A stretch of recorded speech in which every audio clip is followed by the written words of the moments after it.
I'm totally interested in how we can imagine consumer post-COVID, because I'm working with clients who sell to these customers, and also my customers are post-COVID customers.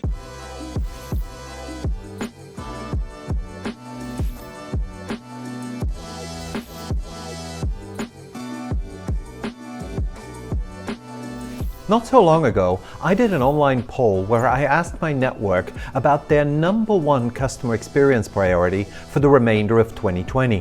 When looking at the results, the vast majority agreed on the requirement to better understand the rapidly evolving customer needs during and especially after the COVID crisis. Should we believe the consultants that tell us we are entering a new normal and that we will all be reborn as customers?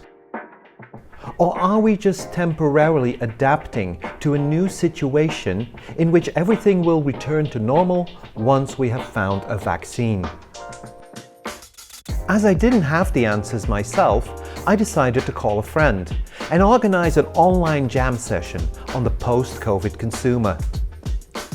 Tom De Ruyck is the managing partner of InSites Consulting, a global marketing research and consultancy firm that specializes in consumer insight communities.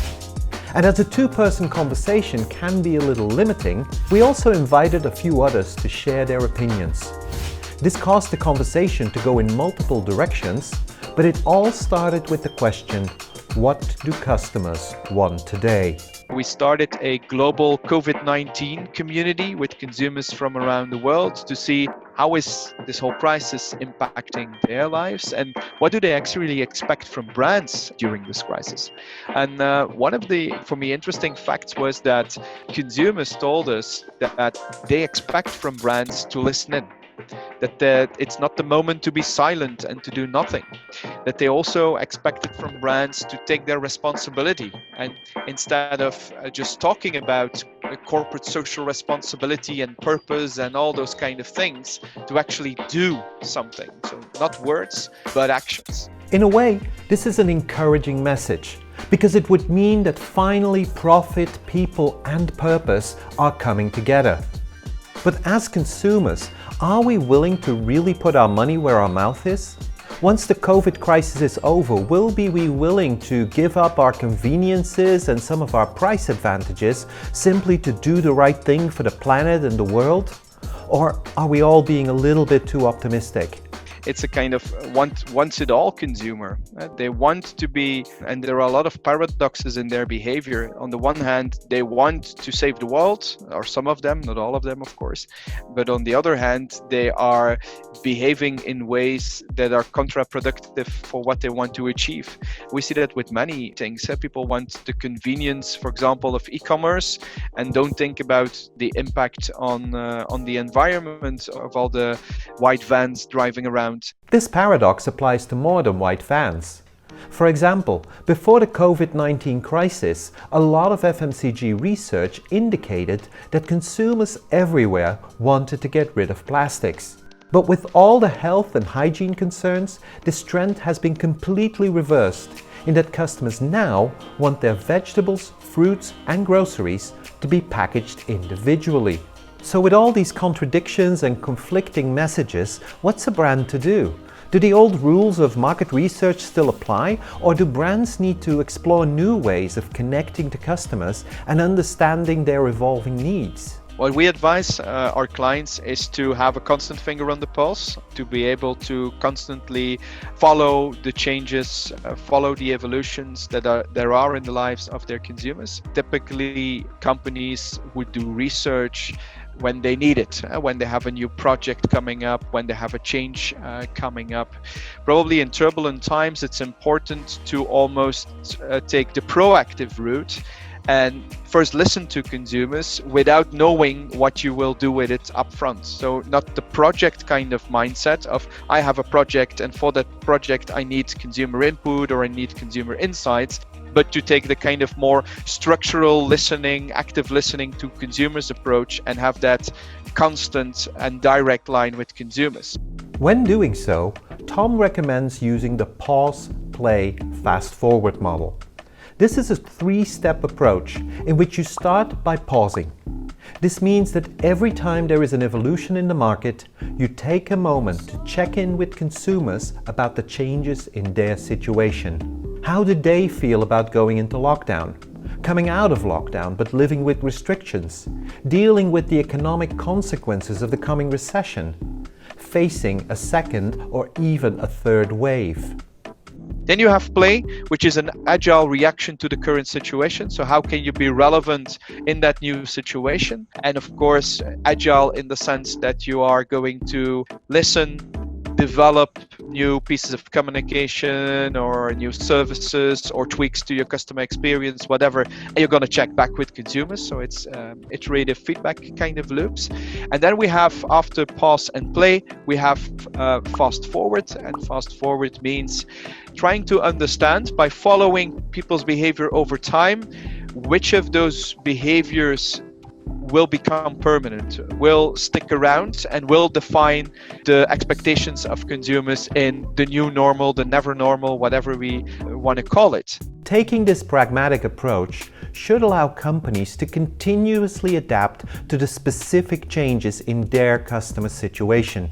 But when you zoom out, you do have to ask yourself the question, how many of these changes will endure? How many of the new expectations will become a new normal?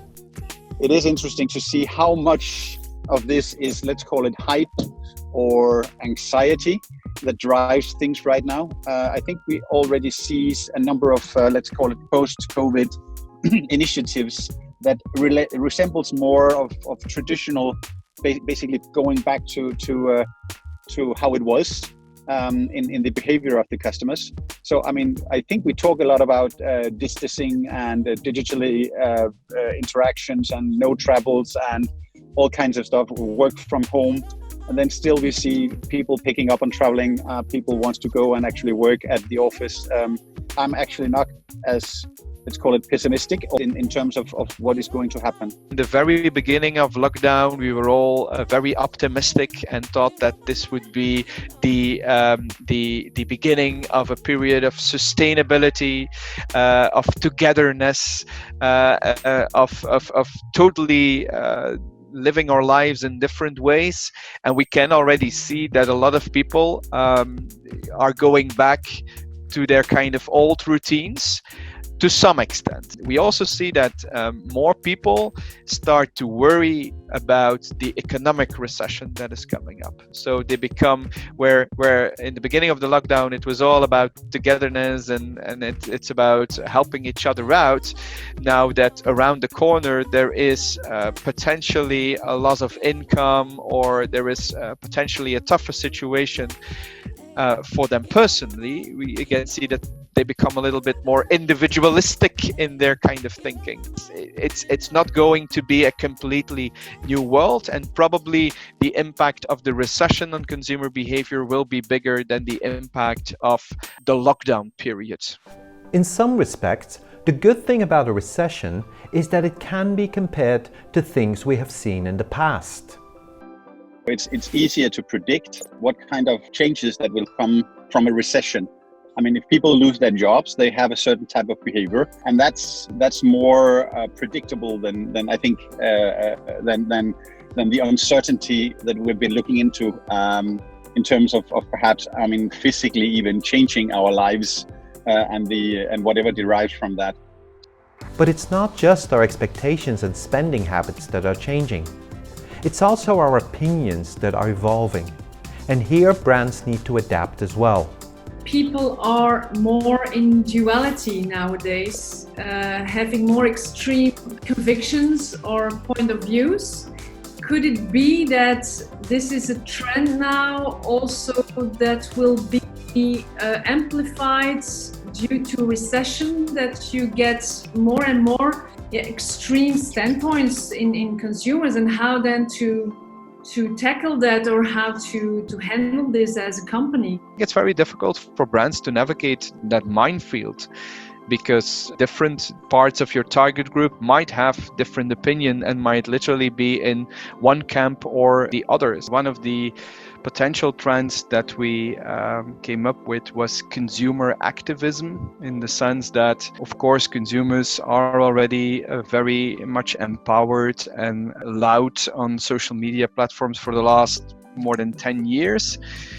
But one of the things we see is indeed that there are more extreme opinions, that consumers group themselves more to take action, that very rapidly something turns out into a movement and a global movement, and that consumers also actually want to change something. It's not that they just talk about something that is not as they want it or as it should be, but they also group themselves and start a movement that should change the whole situation. So in consumer markets, it's all about staying in touch and understanding the small changes in both spending behavior but also opinion, and then adapting to those realities.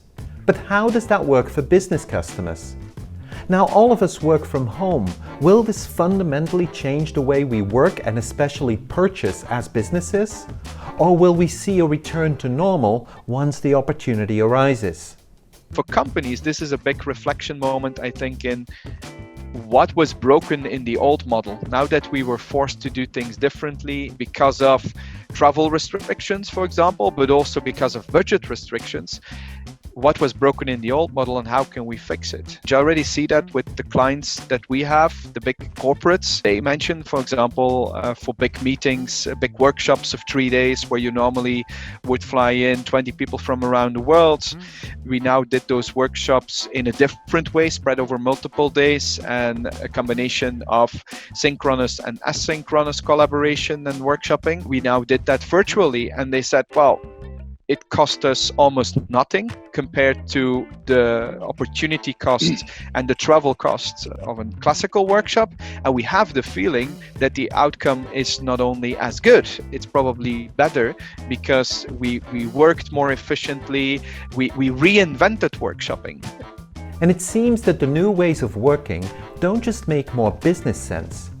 They actually reflect how many of us want to work, and it will change the nature of work itself. We did a big piece of research among our own employees, and we looked at the situation pre-COVID and post-COVID and asked people, how do you want to spend your time and where do you want to spend your time? And there was an increase from 10% of time spent at home to a third of the time being spent at home. And the time in the office, if we then look qualitatively what they want to be in the office for, it's for totally different things than just working, just getting work done. It's about being social, it's about crafting culture, those kind of things. These observations around flexible work, e-commerce, and the desire for ever faster and easier customer experiences are nothing new. In a way, you could say that COVID has merely accelerated a number of trends which could already be observed before the crisis. This also applies to management practices. In the month after the first lockdown, Tom and his colleagues have had extensive conversations with senior executives from around the world. And here too, the COVID crisis is making businesses double down on another trend: customer centricity. The urgency of being consumer-centric and not just talking about it, but actually doing something has increased. Okay. Almost everyone I talk to says now people within management realize how important it is to be in touch with customers and consumers, to have that kind of constant finger on the pulse. And we have done it. We have done it because we had to. We wanted to understand what's going on in the lives of our customers and consumers. And they have seen that in times of crisis, actually customers or consumers can be really good guides. But beyond customer, also that other buzzword, purpose, seems to be getting a serious boost from COVID. As we all have had time to reflect on our lives and the way we work, consumers started thinking more about topics like sustainability, inclusion, and fair trade.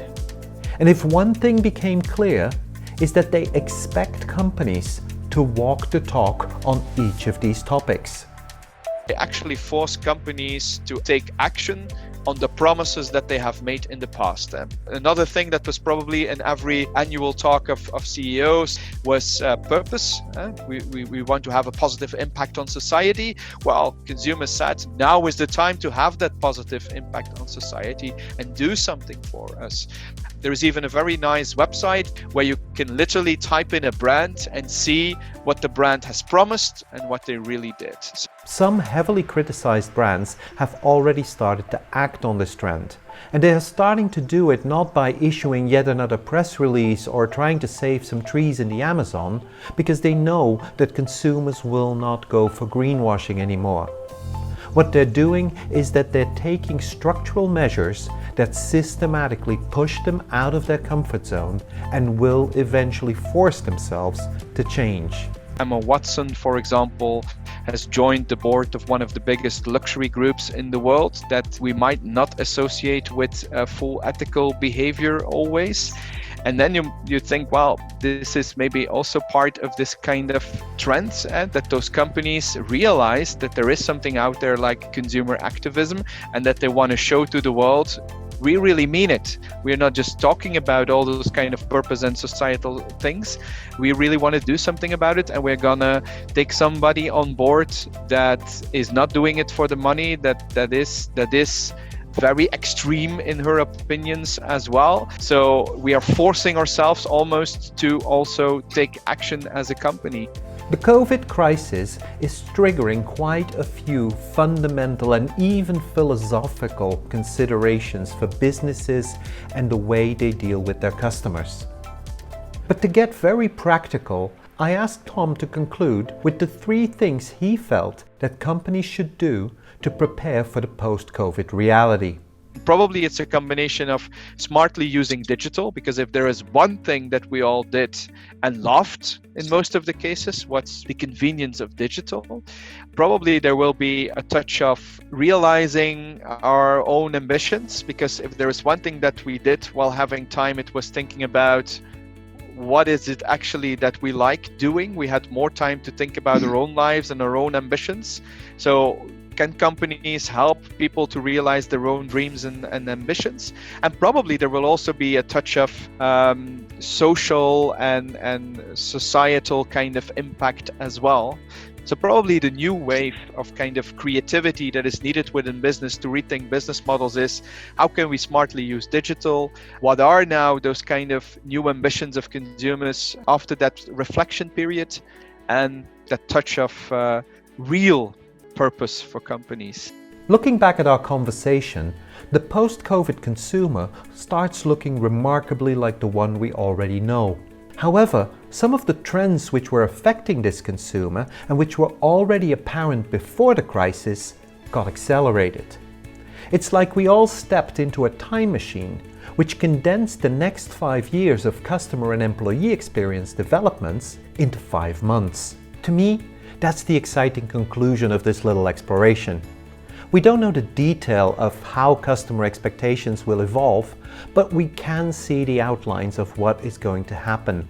We are heading for a future that will be more digital, that will be driven by future customer ambitions, and that will be fueled by purpose, and in which the key to success, as before, will be the ability of a business to be truly customer-centric.